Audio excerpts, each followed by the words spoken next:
Hi everyone, I'm Erica McCreary, a lieutenant with the Media Relations Division.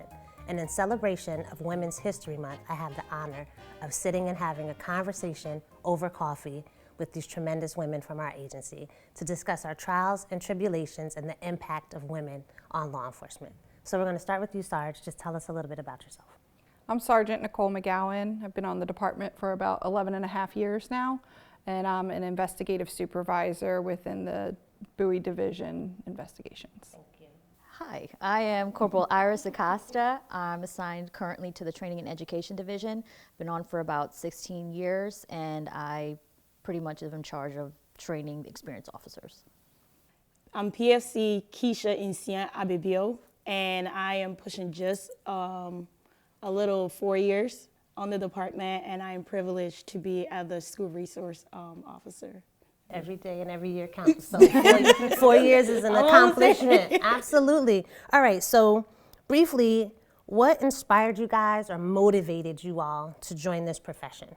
Well, after I left the military, I went to work security at a theme park that will remain nameless. And I was recruited out of there by a lieutenant. They're since retired, but they were like, hey, gave me their business card, and they're like, you should come do this for real, for the county.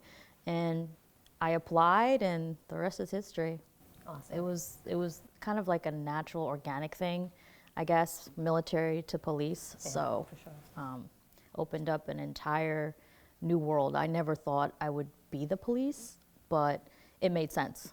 Because growing up, it was always like, you're the protector. You know, your parents, you go out with your brothers and sisters, and they're like, take care of your brothers and sisters, keep them safe. And of course, that evolved into the military, that evolved into police. So I guess I remember when you came to District 1, and I was like, she's tough. Right, so, well, it was meant for you. It was funny because it was the military, you know, that instilled that in me. Yeah. And I don't know how I came off to other people, but I was very like, You were straight. Yeah. But look at you now. It's awesome. Yeah, it was awesome. So how did you guys' families feel about it? Because I know for me, when I applied to the police department, no one in my family was in Maryland. I was the only one at the time.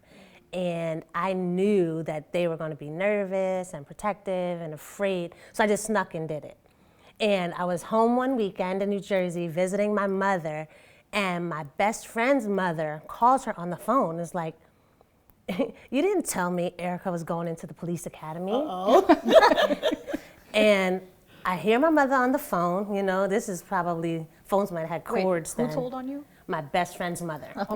Because the background investigator called her. So I hear my mother coming up the stairs. Oh no. Do you have something to tell me? I was like,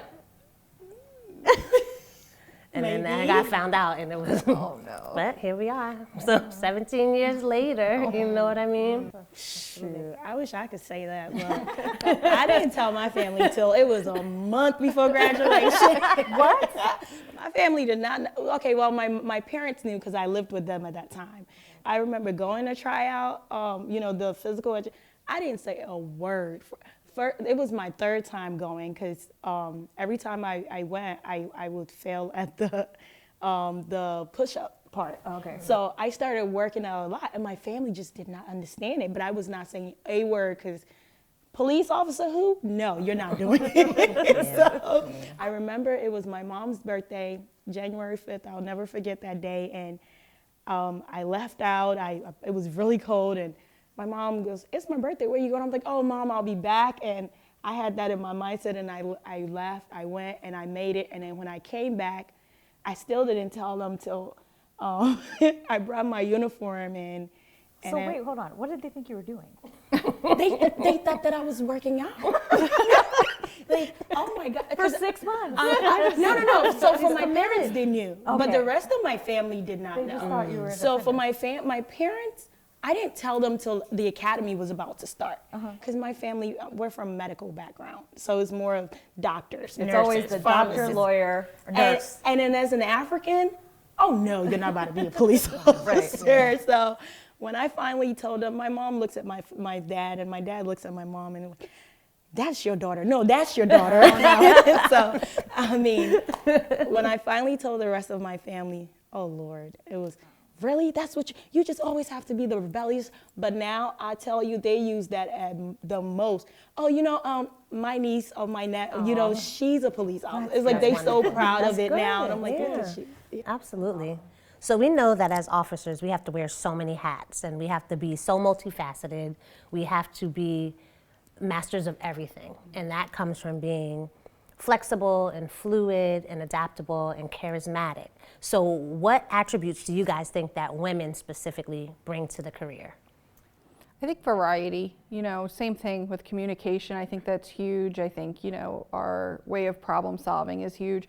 I do have a little bit of a different mindset on that though, because the way I look at it is all women are different, but all men are different. I think that as a whole, our department offers so much. And I think when we start sometimes looking at just what women do better than men or what men do better than women, we're kind of taking a little bit of a step back.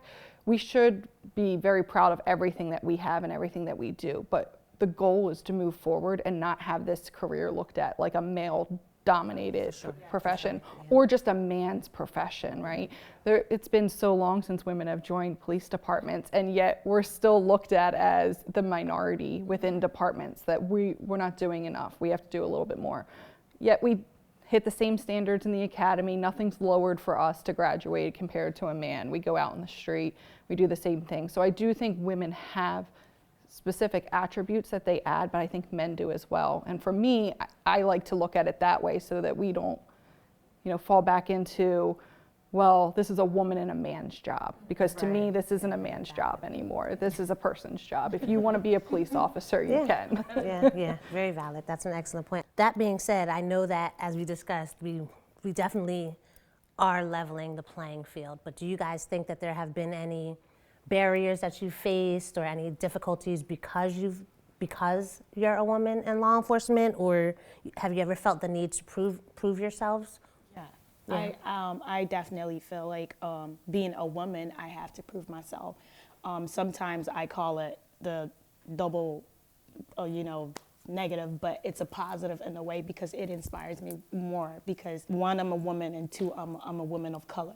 I remember when I first got on patrol, and I love my squad mates to death. But at that point, it was like, what do you bring to the table? You have to prove yourself. Are you going to be the one to slow us down? Or, and then I realized that subconsciously, we would go to something and they would say, hey, and see us, stand aside, we got it. And then I think after the first 2 times, I went home and I was like, I don't want to step aside. Right. I want to do it too, So Yeah, for sure. I remember coming back in another situation and I was like, no, you step aside. I got this. I earned this. Right, so I feel like, just without them knowing, I felt like I had to prove myself. I think we do that to ourselves. Like in my case, I was me proving myself to myself, right?